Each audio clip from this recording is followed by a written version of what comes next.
Hello guys, कैसे हो? आशा करता हूँ कि आप सभी स्वस्थ होंगे, तंदुरुस्त होंगे। मैं भी स्वस्थ हूँ। भगवान की कृपा से आप सभी का हर एक मनोकामना पूर्ण हो। तो मेरे भाई, हमने क्या क्या था आपको क्लास 10th का, किसका? क्लास 10th का जो पहला चैप्टर है रियल नंबर। जी मेरे भाई, रियल नंबर जो है इसको हमने क्या क्या था आपको पूरा कंप्लीट रूप से बतला दिया था। यदि आप उसे भी देखना चाहते हैं तो अंतिम में हम क्या करेंगे, उसको हम उसका लिंक डाल देंगे जो कि आप क्लिक करके उसे देख सकते हैं, है ना। और यहाँ पे आई बटन भी आपको दिखता होगा, वहाँ पे भी जा करके आप इसे क्लिक करके उसे देख सकते हैं। लेकिन पहले यहाँ पे आज जो आपको सीखने के लिए मिलेगा ये दूसरा चैप्टर जो कि बहुपद यानी पोलिनोमियल्स, ये चैप्टर आपको सीखने के लिए मिलेगा।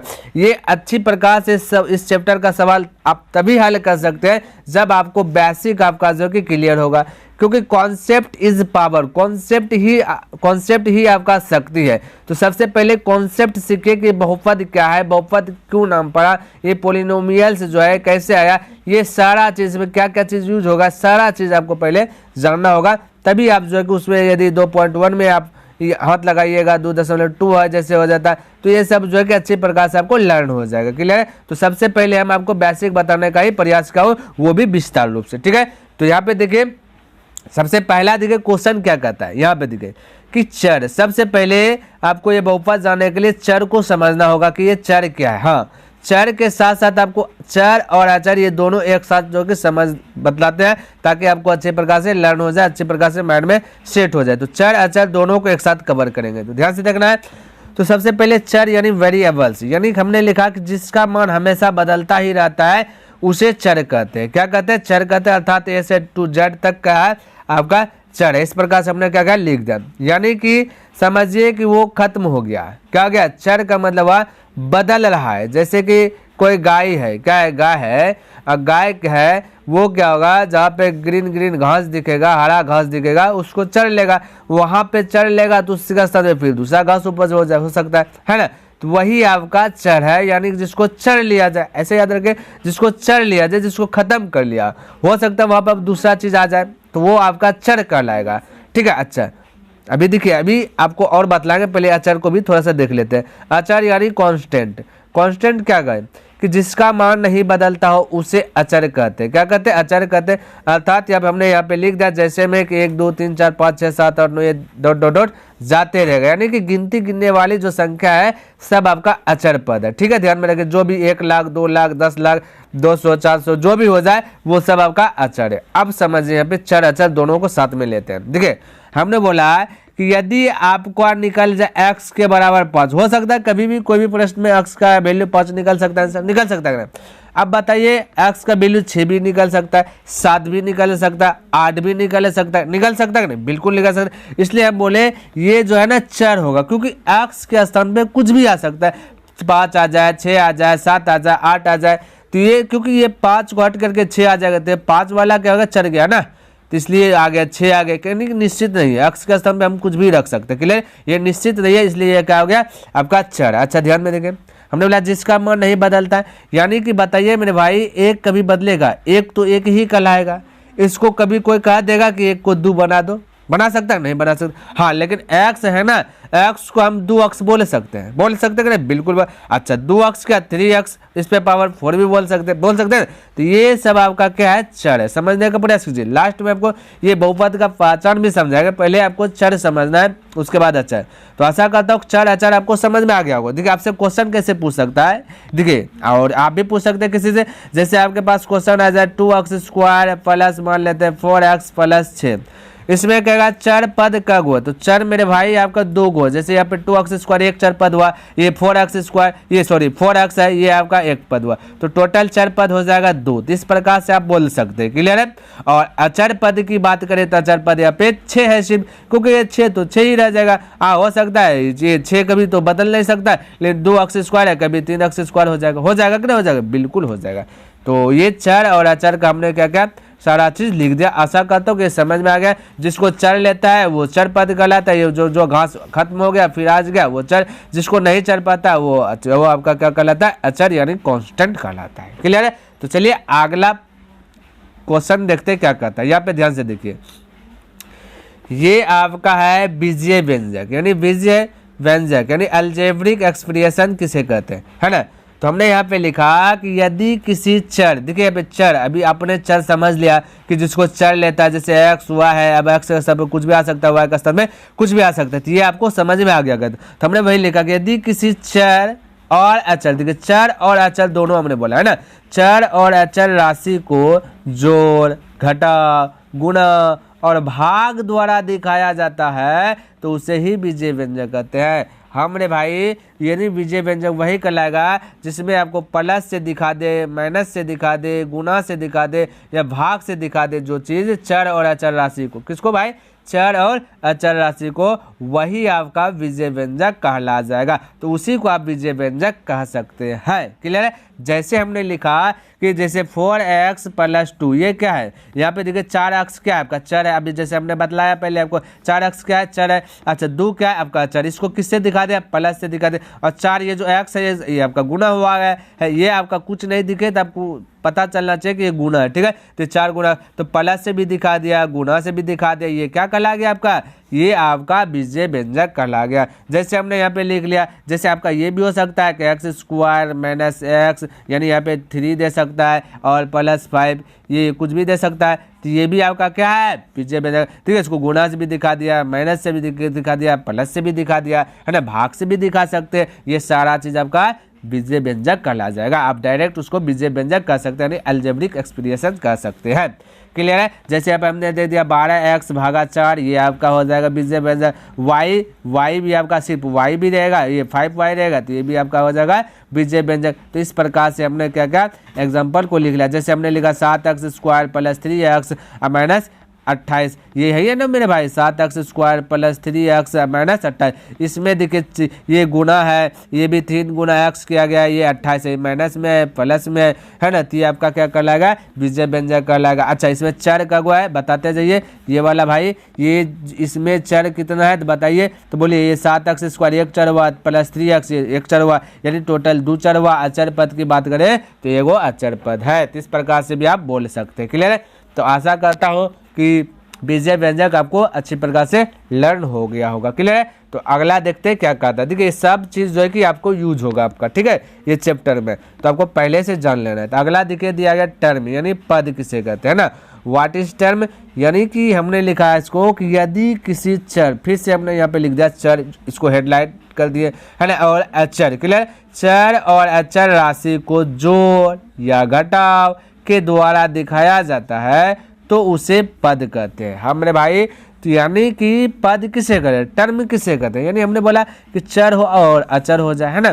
तो चर और अचर को हम क्या कर सकते हैं ना, जोड़ के द्वारा दिखा दे या फिर घटा के द्वारा दिखा दे, तो वही आपका पद कहलाता है। क्या कहलाता है, पद। जैसे कि हम लोग क्या कहते हैं ना, चलते हैं तो एक पैर रखे, एक बार चल गए तो एक पद बने, दूसरा डेग बढ़ाए तो दूसरा पद हो गया। तो यहाँ पे पद क्या होगा, चर हो जाए और अचर हो जाए, तो ये क्या है ना, जोड़ से दिखा दे या फिर घटा से दिखा। यहाँ पे गुणा से नहीं दिखाने के लिए बोला है, तो वो आपका क्या कहला जाएगा, पद कहला जाएगा। ध्यान में रखना है। तो यहाँ पे देखिए क्या अटैक करते हैं, ठीक है। हमने बोला कि 3x² दिया गया है, -4 दिया गया है, तो ये आपका मेरे भाई पद है, टर्म है। बोलिएगा कितना पद है भाई, तो यहाँ पे एक पद है चर का, एक पद है चर का, एक पद है अचर का। किसका है, एक पद है अचर का, वेरिएबल्स का है और कांस्टेंट का है। यानी टोटल पद की बात करें तो ये 2 पद इसमें समाहित है। क्लियर है। तो यहाँ पे आपका ये आपका एक पद हो गया, एक पद है चर राशि का, एक पद है, ये मेरे भाई 3 पद है इसमें। देखिए एक पद है चर राशि का, ये एक पद और चर राशि का, एक पद अचर, यानी कि 2 गो है चर, एक है अचर, ठीक है। तो यहाँ पे टोटल 3 पद है। तो इस प्रकार से आपसे पूछ देगा तो ये इसमें कितना पद है, टोटल पद की बात बोले तो 3 पद, टोटल चर की बात बोले तो 2 गो चर, क्योंकि 3x² x, अचर की बात बोले तो 1 अचर भी है। तो इस प्रकार से आप छांट सकते हैं, क्योंकि हमने बतला दिया टोटल चीज। और यहाँ पे भी 4x² - x - 4, ये भी आपका क्या है, पद है। और ये भी जितना यहाँ पे एग्जांपल आपको हमने दिखाया सब आपका क्या है, पद। बस शर्त क्या है, उसे घटाव से दिखा दीजिए या फिर उसे क्या दिखा दीजिए, जोड़ से दिखा दीजिए। चर भी रह जाए अचर भी रह जाए, वो पद कहलाएगा। क्लियर है। तो आशा करता हूँ ये भी पॉइंट आपको अच्छी प्रकार से लर्न हो गया होगा। तो अगला देखिए प्रश्न क्या दिया गया, ये आपका फॉर्मूला है, ये आपका बेसिक है, कॉन्सेप्ट है, इसको आपको याद रखना है, ठीक है। आपको ये सब जो है ना बहुत हेल्प करेगा चैप्टर को सोल्व करने में, ठीक है। तो यहाँ पे देखिए 5 में क्या दिया है, गुणांक। गुणांक यानी कि कोफिशिएंट किसे कहते हैं, व्हाट इज कोफिशिएंट यानी गुणांक, है ना। तो हमने इसको लिखा, देखिए समझिए कि जब चर, यहाँ पे देखिए फिर से हमने बोला चर, क्योंकि शुरू में ही चर बताया, चर और अचर राशि का गुणा हो, क्या मेरे भाई, गुणा हो, है ना, होता है, तो उसे ही गुणांक कहते हैं। यानी कहता है कि चर और एगो अचर दोनों गुणा कर दे, जैसे कि 4 हो गया आपका अचर और इसको गुणा कर दे आपका चर के साथ, एक्स के साथ, तो यही आपका गुणांक कहला जाएगा। क्या कहला जाएगा, गुणांक कहला जाएगा। 4x आपका क्या है, गुणांक है। बोलेगा x किसका गुणांक है, पूछ देगा, बोलेगा 4 का गुणांक है। जैसे आपका दे देगा 5x² तो बोल देगा x² किसका गुणांक है, बोलेगा 5 का, क्योंकि इसको यदि गुणांक से दिखाएगा तो बोलेगा 5 गुना x², इस प्रकार से दिखाएगा। तो आपसे क्वेश्चन यदि पूछेगा तो बोलेगा x² किसका गुणांक है, बोलेगा 5 का गुणांक है, जैसा कि एग्जांपल में दिया। एग्जांपल से समझते, हमने एग्जांपल में लिखा x² - 4x + 1। तो यहाँ पे देखिए समझने का प्रयास कीजिए, हमने बोला चर और अचर राशि का गुणांक को ध्यान से देखिएगा।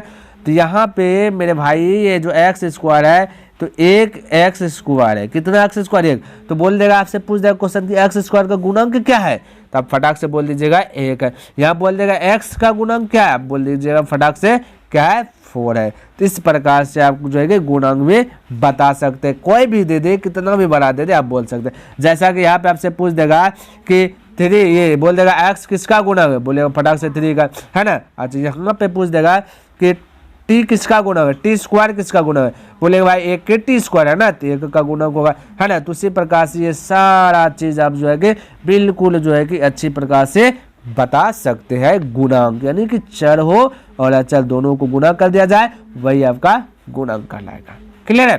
तो आशा करता हूँ ये भी पॉइंट आपको अच्छी प्रकार से लर्न हो गया होगा।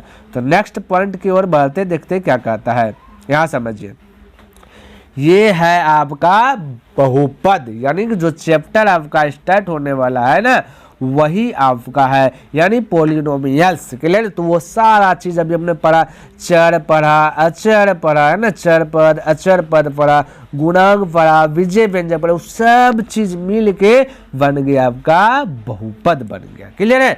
तो आप जानते बहुपद क्या होता है, समझिए। देखिए हमने लिखा कि यदि किसी चर राशि, क्या मेरे भाई, चर राशि होना चाहिए, का घात, यहाँ पे देखिए घात का, घात एक वर्ड है, इसको आप जो है ना, इसको जो है कि माइंड में फिट कर लीजिए, घात, घात, है ना। तो हमने लिखा है यदि किसी चर राशि का घात पूर्ण संख्या, समझने का प्रयास कीजिए। पूर्ण संख्या हमने पहला चैप्टर जो क्लियर किया उसका बेसिक में बताया कि पूर्ण संख्या किसे कहते हैं ना। तो बोला चर राशि का घात पूर्ण संख्या हो तो उसे ही बहुपद कहते हैं। क्लियर है। तो आशा करता हूँ कि आपको समझ में आया, लेकिन अभी समझ में नहीं आएगा, जब तक एग्जाम्पल नहीं समझाएंगे आपका भेजा में घुसने वाला नहीं है।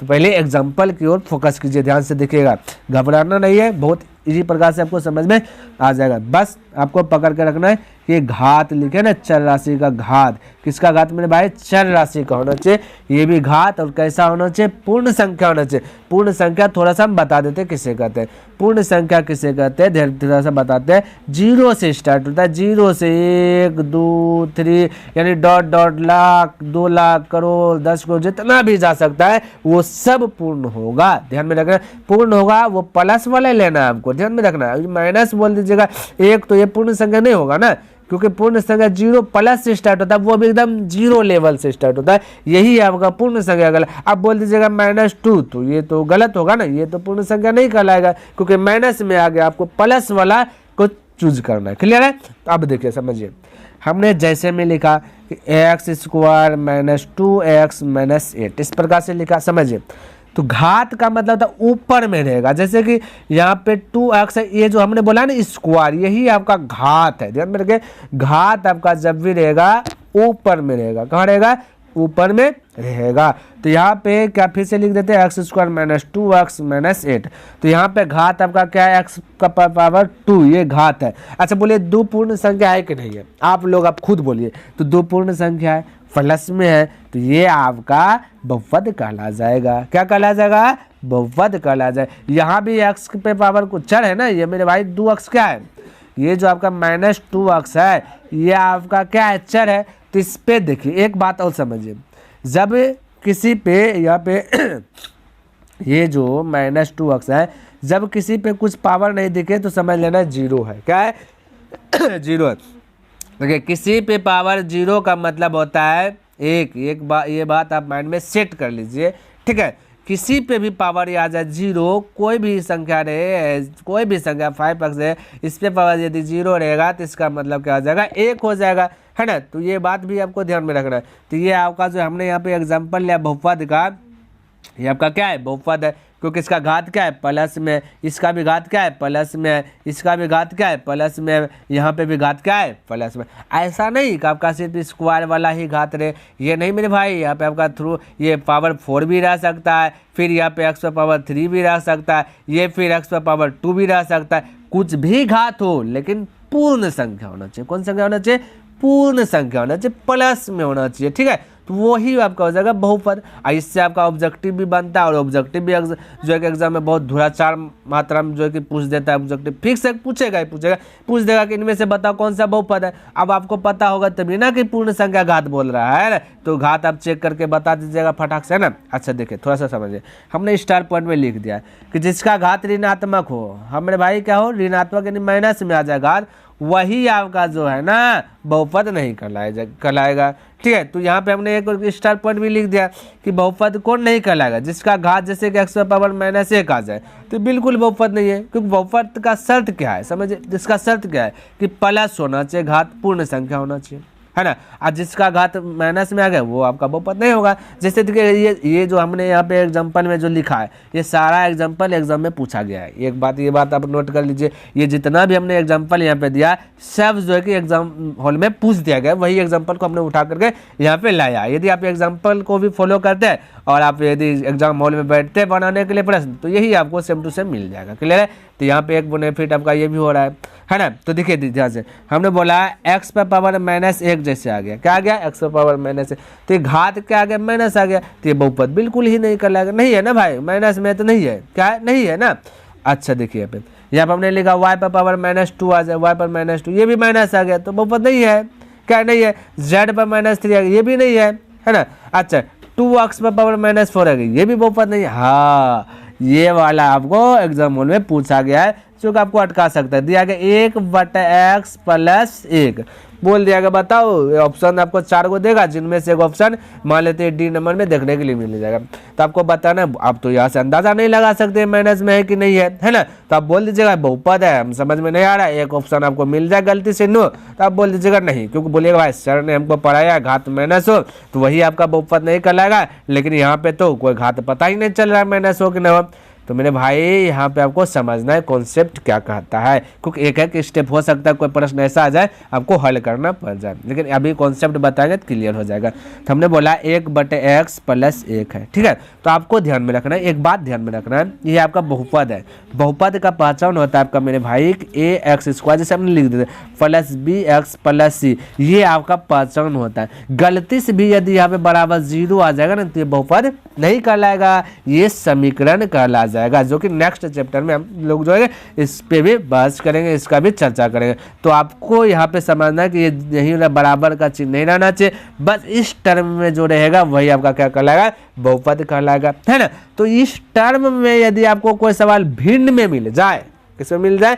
भिन्न में मिल जाए, ये जैसे कि हमने बोला ना 1/x + 1, तो थोड़ा सा पहले इसको समझते फिर भिन्न का बात हम यहाँ पे खोलेंगे। ये आपका भिन्न है, तो आपको इसको हल करना। देखिए आप यदि क्लास 8 में होंगे ना, किसमें 8 में यदि आप पढ़े हैं ना, दिल से यदि पढ़े होंगे तो आपको अभी भी याद होगा कि आप घातांक करनी पढ़े होंगे, घातांक करनी पढ़े होंगे ना मेरे भाई। क्या पढ़े? घातांक करनी एक चैप्टर है, वो आप पढ़े होंगे। तो उसमें आपको सिखाया गया होगा, एक फार्मूला बताया गया होगा, पहले इसको समझ लेते हैं कि a पर पावर जब भी -m हो तो आपको बोलना है 1/a पर पावर m। ये आपको फार्मूला बता दिया होगा, बताया कि नहीं प्यारे साथियों? यदि नहीं बताया है तो आप इसको नोट कर लीजिए, यदि नहीं भी पढ़े हैं तो इसको आप नोट कर लीजिए। जब जब a पर पावर -m दिखे तब तब 1/a पर पावर m होता है, और जब 1/a पर पावर m दिखे तब तब पावर -m होता है। ये आप नोट कीजिए। तो इसको हमने काहे बोला, यहाँ पे एग्जाम्पल को अब थोड़ा सा फॉलो करते हैं कि 1/a 1/x प्लस 1 जो है कि आपका बहुपद नहीं है। ये काहे हमने लिखा, क्योंकि यहाँ पे आपका जैसे अभी हमने बोला कि 1/a पर पावर m का यदि फॉर्मूला पूछे तो आपको बोले a पर पावर माइनस m बोल देना है। तो यहाँ पे पावर में यहाँ पे देखिए क्या करना है कि ये आपको दिया गया, जब इसको बदले इस पे पावर कुछ नहीं तो एक बोल सकते हैं, ठीक है, ध्यान में। जब इसको पलटी मारेंगे कल्टी मारेंगे तो आपका ऐसे निकल जाएगा, ये आ जाएगा x माइनस ये 1 जो है कहाँ चल जाएगा माइनस में आ जाएगा। तो ये x पर पावर -1 ये आपका क्या है, बहुपद नहीं है, क्योंकि घात क्या आ गया माइनस आ गया, बहुपद नहीं कहलाएगा। तो क्लियर है। उसी प्रकार से यहाँ भी 1/x -1 दिया गया है, तो इसको जब पलटिएगा तो x पर पावर -1 होगा जो कि बहुपद नहीं है। यहाँ भी दिया गया x प्लस 1/x दिया गया है, तो इसको भी जब पलटिएगा तो x पर पावर -1 आएगा जो कि भी बहुपद नहीं है। तो इसी प्रकार से आते रहेगा। अच्छा, एक फंडा आप समझ लीजिए, जब जब भिन्न में x दिख जाए ना, नीचे में x दिख जाए है ना, तब तब आपको समझ लेना ये बहुपद नहीं है। बस सिंपल सा, इसमें कोई दिमाग नहीं लगाना है। बटे में दिख जाए, बाकी बात इधर प्लस माइनस कुछ भी दे दे तो उससे आपको बस नहीं, बस दिखे बटे में अक्सर आए तो वो बहुपद नहीं कहलाएगा। क्लियर है। तो आपको ये भी समझ में आ गया कौन बहुपद होगा कौन बहुपद नहीं है। इसलिए आपको आप जो है कि VVI है इसको आप नोट कर लीजिए, ठीक है। चलिए अब देखते हैं रैखिक बहुपद। हाँ मेरे भाई, रैखिक बहुपद ये जो कि 2.1 में आपको कम आएगा, ठीक है। तो हमने बोला लाइनर पोलिनोमियल्स यानी कि एक घात वाले बहुपद को रैखिक बहुपद कहते हैं या फिर एक पदी बहुपद कहते हैं। क्लियर है, ध्यान में रखना है। तो हम बोले कि 5x है, तो इसका क्या होगा, ये रैखिक बहुपद है। घात कितना है, 1 है, कुछ नहीं तो घात क्या 1 है, कुछ नहीं तो क्या है 1 है, बोलिएगा भाई। 8y है तो कुछ नहीं, घात तो 1 है, तो क्यों जैसे मान लेते 2 है तो हम इसको इस प्रकार से भी बोल सकते 2 पर पावर 1 भी बोल सकते, क्योंकि 2 को एक बार लिखेंगे तो वही आंसर आएगा, 2 बराबर 2 ही आ जाएगा। तो कुछ पावर नहीं, रैखिक बहुपद होगा जिसका घात 1 हो। ये सारा जितना भी एग्जांपल लेगा घात कितना है 1 है, रैखिक बहुपद हो गया।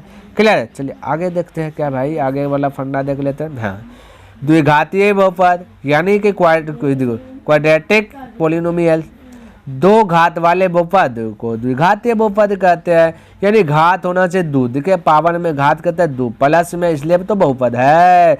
यदि माइनस दे देता थोड़े ना बहुपद इसको कहते हैं, नहीं कहते। अभी हमने बहुत चीज़ पढ़ा, ये जो अभी हम सीखेंगे 2.1 में जो सवाल सब हल करेंगे ना, तो 2.2 में भी हल करेंगे, 2.3 में भी हल करेंगे, उसमें आपको कुछ द्विघातीय बहुपद मिलेगा, पावर 2 मिलेगा, कभी त्रिघातीय भी बहुपद देखने के लिए मिल सकता है, कभी चतुर्घातीय भी बहुपद मिल सकता है देखने के लिए। तो सबसे पहले हमने क्या किया, ये सारा चीज़ को आपको बताने का प्रयास किए ताकि ये आपको कॉन्सेप्ट क्लियर हो कि कौन सा बहुपद है। क्लियर है। तो द्विघातीय बहुपद, 2 घात वाले बहुपद को द्विघातीय बहुपद कहते हैं। जैसे यहाँ पे x पर पावर 2 है, द्विघातीय बहुपद है। 4x² है, द्विघातीय बहुपद। तो द्विघातीय बहुपद इस प्रकार से आपका लिख देगा 4x² माइनस 4x प्लस 2 कुछ भी लिख देती है। आपका क्या है 2 घात है ना, तो 2 घात, 1 घात भी है तो आपको यहाँ पे एक घातीय बहुपद नहीं बोलना है। ये सबसे हाईएस्ट घात कितना है 2, तो द्विघातीय बहुपद इसको बोल देना है। क्लियर है। तो अब देखिए त्रिघातीय बहुपद यानी कि क्यूब, यानी 3 घात वाले बहुपद को त्रिघातीय बहुपद कहते हैं, है ना। तो ये त्रिघातीय बहुपद जैसे घात होना चाहिए 3, ये 3 घात है, त्रिघातीय बहुपद। हमने लिखा कि x³ minus 3x² plus x plus 2। ये आपको ये 2 घातीय भी शामिल है, 1 घात भी इसमें शामिल है, लेकिन सबसे ज़्यादा घात किसका शामिल है 3 का है, तो ये त्रिघातीय बहुपद कहला जाएगा। उसी प्रकार से एग्जाम्पल हमने क्या क्या यहाँ पे फटाफट जो है ढेर सारा लिख दिया है ना। तो ऐसा करते हुए आपको समझ में। तो आइए अब 10 नंबर में देखिए क्या दिया गया, चतुर्घात बहुपद यानी क्वाड्रेटिक पोलिनोमियल या फिर बी क्वाड्रेटिक पोलिनोमियल। क्लियर है। तो हमने लिखा 4 घात वाले बहुपद को चतुर्घात बहुपद कहते हैं। यानी घात कितना होना चाहिए 4, जैसा कि आप पे देख रहे हैं घात 4 है, इस पे भी देख सकते हैं घात 4 है, ये भी घात 4, बाकी इधर 3 है 2 है, ये मत देख रहे हैं। बस देखिए सबसे हाईएस्ट घात कितना है 4, ये चतुर्घात बहुपद होगा। ये कौन बहुपद होगा चतुर्घात बहुपद। तो इस प्रकार से हमने यहाँ बोल दिया चतुर्घात बहुपद ये वाला है। ध्यान से देखिए, जैसे दिया गया ना 3x⁴ प्लस 5x², है ना। तो ये जो है मान लेते कि प्लस दे देते x प्लस दे देते 2। तो इसमें देखिए आपसे क्वेश्चन क्या क्या बन रहा है, पूछ देगा कि x पर पावर 4 का गुणांक क्या है, यानी कि x पर पावर 4 का गुणांक पूछ देगा। तो गुणांक है मेरे भाई 3 है, तो आप बोल सकते हैं 3। पूछ देगा x² का गुणांक क्या है, तो आप बोल सकते हैं 5। पूछ देगा x का गुणांक क्या कुछ नहीं तो 1 बोल सकते हैं। इस प्रकार से पूछे। हाँ, ये पूछ देगा 3 में से कितना पद, टोटल कितना पद है, तो बोलिएगा गिन करके 1 पद 2 पद 3 पद 4 पद। टोटल पद की बात बोले तो आपको बोल रहा है कितना पद, 4 पद। अच्छा ठीक, देखिए अभी और कैसे पूछ देगा चर कितना है तो बोलेगा 1 चर 2 चर 3 चर। चर पूछे तो मारना है 3, अचर पूछ दे क्या चीज मेरे भाई, यदि अचर पूछ दे तो बस ओनली अचर 1 है, तो अचर क्या मार देना है 1। तो इस प्रकार से आपसे जो है कि क्वेश्चन एग्जाम हॉल में पूछ सकता है या आप ही किसी से पूछ सकते हैं। क्लियर है, तो आशा करते हैं सारा कॉन्सेप्ट क्लियर हो गया होगा। क्लियर है, चलिए अगला देखते क्वेश्चन क्या कहता है। यहाँ देखिए कहता है एक पदी बहुपद है ना, मोनोमियल बहुपद क्या कहते हैं, एक पद वाले बहुपद को एक पदी बहुपद कहते हैं। जैसे 5 4x 6x स्क्वायर 7x, ये सारा चीज जो है कि एक पदी बहुपद है। ठीक है, उसी प्रकार से द्विपदी बहुपद बोले तो 2 पद वाले बहुपद को द्विपदी बहुपद, यानी मेरे भाई ये 5 है खाली 4 है तो क्या एक के पद है ना, खाली 5x है तो क्या एक के पद है ना, 2 पद तो यहाँ पे देखिए 7x स्क्वायर अब +2, ये होगा एक पद, ये होगा 2 पद, तो द्विपदी बहुपद। द्विघातीय बहुपद है, द्विघातीय बहुपद बोलते थे हम, ऐसे भी लिख सकते थे 4x स्क्वायर +5 प्लस ये चलिए मान लेते हैं, चलिए ऐसे ऐसे ऐसे भाई सजा करके ये मान लेते हैं 5x + 3, तो ये द्विघातीय बहुपद। लेकिन कितना पदी बहुपद है, 3 पदी बहुपद। पद कितने 3 पद, इसको बोलेंगे 3 पदी बहुपद। बहुपद कितना, कौन बहुपद है, द्विघातीय बहुपद। इस प्रकार से क्लियर है। चलिए अगला देखिए, उसी बात त्रिपदी बहुपद, यानी 3 पद वाले बहुपद को त्रिपदी बहुपद कहेंगे। जैसे ये 1 पद हुआ, ये 2 पद हुआ, ये 3 पद में खत्म, ये 1 पद हुआ, ये 1 पद हुआ, ये 1 पद हुआ, टोटल 3 पद में खत्म है ना। तो इस प्रकार से आपका जो है कि इस प्रकार से ये मान लेते 5x पे पावर क्यूब + 4x स्क्वायर + 3 है ना, तो ये हो गया आपका 3 पद। क्या गया मेरे भाई, 3 पद हो गया, तो त्रिपदी बहुपद हो गया। 1 पद और बढ़ जाएगा तो 4 पद हो जाएगा। क्लियर है, तो इस प्रकार से आप बोल सकते हैं।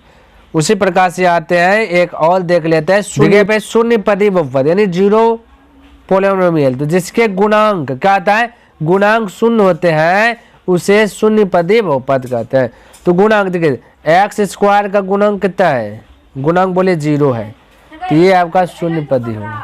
ठीक है, यहाँ पे देखिए क्या है 0 गुणा x स्क्वायर, तो क्या होगा ये भी 0, ये हो जाएगा, ये गुणा के 0 पदी। गुणांक क्या होना चाहिए, 0 होना चाहिए। क्या होना चाहिए, गुणांक 0, तो वो 0 पदी बहुपद होगा। ये भी आपका 0 है, 0 पदी होगा, है ना। ये आपका क्या है 0 है तो 0 पदी होगा, क्योंकि गुणांक का मतलब है किसी ने गुणांक, हमने आपको पढ़ा दिया कि गुणांक भाई किसको कहते हैं, यानी x स्क्वायर ये किसके साथ गुणांक है, 2 के साथ, तो ये गुणांक हो गया। तो ये जहाँ 0 यदि गुणांक में हो जाए तो वो 0 हो जाएगा। जैसे यहाँ पे देखिए, यहाँ पे मेरे भाई 0 गुणा x है, बाकी बात +4 है, तो कोई दिक्कत नहीं, ये x गुणा हो गया ना 0 के साथ, तो ये 0 पदी बहुपद हो जाएगा। क्लियर है, तो यहाँ पे भी देखिए 0 गुणा y पे पावर q, तो ये भी 0 हो जाएगा, -2x है, कोई दिक्कत नहीं, गुणांक 0 है देखिए ना, तो ये भी आपका क्या हो जाएगा, ये मेरे भाई ये देखिए ये आपका जो है कि यहाँ पे गुणांक 0 होना चाहिए। ये वाला एग्जांपल में थोड़ा सा आपका गड़बड़ है, मान लेते हैं 5 गुना क्या आना चाहिए 0, x के स्थान पे क्या आना चाहिए, ये 5 का स्थान पे आना चाहिए 0, तो ये आपका क्या आ जाएगा 0 हो जाएगा। यहाँ पे मेरे भाई ये 5 का स्थान पे रह जाता है आपका 0, क्या रह जाता है 0 गुना z⁴, तो ये हो जाता है 0 पदी बहुपद। क्लियर है, अगला देखिए, यहाँ पे देखिए तो मोस्ट VVI, यानी VVI में भी कौन चीज़ मेरे भाई, मोस्ट VVI, बहुत इंपॉर्टेंट ये वाला। अब जो नीचे में सब VVI है, बता देंगे कौन VVI ज़्यादा है कौन नहीं है। ठीक है, क्या समझने पड़ेगा, शून्यकों का योग मेरे भाई अल्फा प्लस बीटा, तो इस प्रकार से आप लिखना अल्फा प्लस बीटा, इसका फॉर्मूला आता है -b/a, तो ये आपको याद कर लेना, बहुत इंपॉर्टेंट है, बहुत यूज होगा। और शून्यकों का गुणनफल यानी अल्फा इंटू बीटा जब करेंगे तो आंसर आएगा c/a, तो ये भी आपके लिए मोस्ट इंपॉर्टेंट है। ये दोनों जो है याद हो, c/a दोनों जो है कि आपका एग्जाम हॉल में बहुत जो कि पूछे, ऑब्जेक्टिव सब्जेक्टिव बहुत यूज होगा, तो ये VVI है, इसको याद रखें। तो ये वह फंडा, तो अल्फा प्लस बीटा डायरेक्ट हम यूज करेंगे, सिलेबस जब बनाएंगे तो अल्फा इंटू बीटा डायरेक्ट हम c/a बोल देंगे। क्लियर, अच्छे। और देखिए 1/α + 1/, बीटा, इसका फॉर्मूला आता है माइनस बी बटा सी। ये आपको जो है याद कर लेना, ठीक है। क्या कर लेना याद। यदि हल करने का प्रयास कीजिएगा तो अल्फा बीटा का एलसीएम लीजिएगा तो अल्फा बीटा होगा, और अल्फा से अल्फा में भाग दीजिएगा तो एक गुना एक होगा, एक गुना तो एक बीटा, अल्फा से अल्फा में बीटा दीजिए मेरे भाई, अल्फा से अल्फा में भाग दीजिए कैंसिल बचेगा बीटा, बीटा गुना एक तो हो जाएगा बीटा, इस प्रकार से होगा ना। फिर बीटा बीटा से भाग दीजिए कैंसिल हो जाएगा, बचेगा अल्फा, अल्फा गुना एक तो अल्फा, यानी फाइनल में बोलिएगा तो beta plus alpha into beta होगा। और इसको जब तोड़िए अल्फा प्लस बीटा का फॉर्मूला लगाइएगा माइनस बी बटे ए, और फिर अल्फा इंटू बीटा का लगाएगा फॉर्मूला सी बटे ए, तो ए से ए कट जाएगा, बचेगा माइनस बी बटे सी, जैसा कि हमने पहले आपको लिख दिया। तो ये आपको डायरेक्ट याद रख लेना, 1 बटे अल्फा प्लस 1 बटे बीटा बराबर माइनस बी बटे सी। क्लियर। अच्छा, एक पोजीशन ये वाला भी आपको याद रख लेना। जब इसका हल कीजिएगा तो हम थोड़ा सा बता देते हैं, अल्फा बटे बीटा है प्लस बीटा बटे अल्फा है, तो अल्फा बीटा कैल्शियम लीजिएगा तो अल्फा बीटा होगा, तो बीटा बीटा भाग कट कैंसिल है, अल्फा गुना अल्फा कीजिएगा तो अल्फा स्क्वायर प्लस फिर ये अल्फा से अल्फा कैंसिल हो जाए, बचे बीटा गुना बीटा स्क्वायर, यानी कि फाइनल में आपका आंसर आएगा alpha square plus beta square बटे अल्फा इंटू बीटा। इस प्रकार से इसका हल करने बाद फिर alpha square plus beta square का फॉर्मूला लगाइएगा, जैसे यहाँ पे लगा हुआ है मेरे भाई, alpha square plus beta square का फॉर्मूला ये वाला होता है, ठीक है। फिर अल्फा प्लस बीटा का मान बैठाइएगा, अल्फा इंटू बीटा हल करने के बाद ये आ जाता है डायरेक्ट। तो यहाँ पर आपको घबराना ना, हम डायरेक्ट फॉर्मूला लिख दिया 1 बटे अल्फा प्लस 1 बटे ये बीटा बटे सॉरी अल्फा बटे बीटा इंटू बीटा बटे अल्फा प्लस में, तो इसका फॉर्मूला आता है बी स्क्वायर माइनस 2ac बटे ac। ये आपको याद कर लेना डायरेक्ट। क्लियर है। उसी प्रकार से द्विघात बहुपद के सूत्र, हाँ यदि आपको लगे कि कैसे आया प्रूव करके बताइए सर, तो कमेंट में लिख दीजिए ना, PROV ये प्रूव करके बताइए, तो आप कमेंट में लिख दीजिए कि जितना भी सवाल है सबको प्रूव करके बताइए, तो सबको हम कर देंगे प्रूव करके आपको बता देंगे, वो भी स्पेशल एक वीडियोस बना करके, ठीक है। अगर ऐसे ही भेजा हम घुस रहा है तो कोई दिक्कत नहीं, ऐसे ही रखे, कोई दिक्कत आपसे नहीं है, ठीक है। बस एग्जाम हॉल में आएगा तो आपको डायरेक्ट ये वाला फॉर्मूला याद रहना चाहिए, ठीक है मेरे भाई। चलिए, तो द्विघात बहुपद के सूत्र ये हो गया x square minus alpha plus beta into x plus alpha into beta. यहाँ भी आप ऐसे बोल ये आपका सूत्र हो गया, ये आपका क्या हो गया सूत्र हो गया, तो इसमें दिमाग नहीं लगेगा। ये मेन इंपॉर्टेंट है, ये आपको याद रखना चाहिए। द्विघात बहुपद का सूत्र करेगा ज्ञात करने के लिए, तो ये वाला फॉर्मूला हम क्या करेंगे यूज करेंगे, और यूज होगा आपका एक्सरसाइज में, है ना। और फिर alpha square plus beta square, ये आपका VBI उतना नहीं है, आपको नहीं भी याद है कोई दिक्कत नहीं, लेकिन लिख लीजिए, जानना है तो लिख लीजिए ना। तो alpha square plus beta square का फॉर्मूला आता है अल्फा प्लस बीटा का square minus alpha alpha into beta. इससे ये बोलिए, या फिर डायरेक्ट बोल सकते हैं alpha square plus beta square का formula B square minus 2ac बटे ए स्क्वायर। यही है मेरे ख्याल से, याद रख लीजिए, आपके लिए बहुत बहुत लाभदायक होगा। उसी पर alpha plus beta minus alpha into alpha minus beta का स्क्वायर, तो ये होगा 4 अल्फा बीटा। ये याद रख लीजिए, आपका इंपॉर्टेंट होगा, है ना।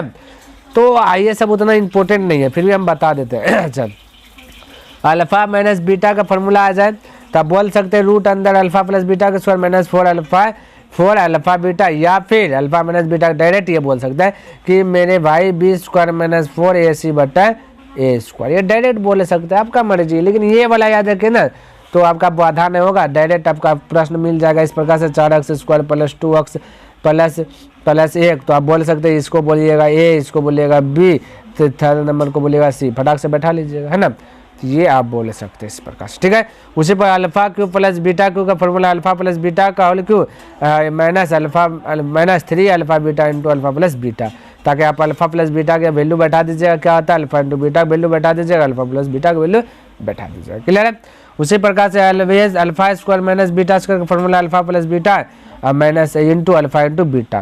क्लियर है। उसी प्रकार से ये वाला याद रख लीजिए alpha plus beta plus gamma, ये भी उतना VBI नहीं लेकिन यूज होगा, तो माइनस b बटे ये याद रख लीजिए, ठीक है। तो ये सब को हम प्रूव करके बता देंगे, बस यदि आप कमेंट कर दीजिए कि इसको प्रूव करके बता दीजिए तो बता देंगे, लेकिन ऐसे भी याद है तो कोई दिक्कत नहीं है, ठीक है।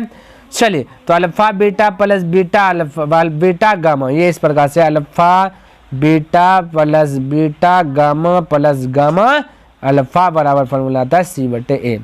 अच्छा, अल्फा बीटा गामा का फॉर्मूला आता है माइनस d बटे ए। अब त्रिघात बहुपद का सूत्र ये हो गया, ठीक है। एक्स पर पावर क्यू माइनस, जैसे द्विघात बहुपद का था उसे त्रिघात बहुपद का, बस क्यू है तो alpha plus beta plus gamma, एक बार ये वाला चीज यूज कर लिया। फिर x square plus alpha beta beta gamma gamma alpha, ये वाला यूज कर लिया। कौन वाला मेरे भाई, ये वाला यूज कर लिया। फिर ये अल्फा बीटा गामा, फिर ये वाला यूज कर लिया, आपका त्रिघात बहुपद का सूत्र बन गया, ठीक है। चलिए। तो ये हो गया त्रिघात बहुपद का सूत्र। और यहाँ त्रिघात बहुपद के शून्य ज्ञात करने का सूत्र ये वाला है, ये लिख दिया हमने, है ना। अच्छा, ये नोट में हमने बोला ये जब बीच में बराबर का चिन्ह दे दे तो ये समीकरण कहलाएगा, ये बहुपद नहीं कहलाएगा। आपको याद है बहुपद में बराबर का चिन्ह नहीं होता, ये हमने बता दिया। तो आशा करता मेरे भाई कि पोलिनोमियल्स यानी कि बहुपद में जो भी आपका कॉन्सेप्ट था, सारा कॉन्सेप्ट हमने क्या क्या क्लियर कर दिया। इसके बाद आपका जो है इस चैप्टर में कोई कॉन्सेप्ट का जरूरत नहीं पड़ेगा, और जो जो हमने बताया कि इंपॉर्टेंट है उसको आपको क्या कर लेना है, लर्न कर लेना है, ठीक है। आपका जो है कि बहुत हेल्प करेगा जब एक्सरसाइज स्टार्ट करेंगे, ठीक है। तो नेक्स्ट दिन मिलते हैं मेरे भाई, तब तक के लिए धन्यवाद। जय हिंद, जय भारत।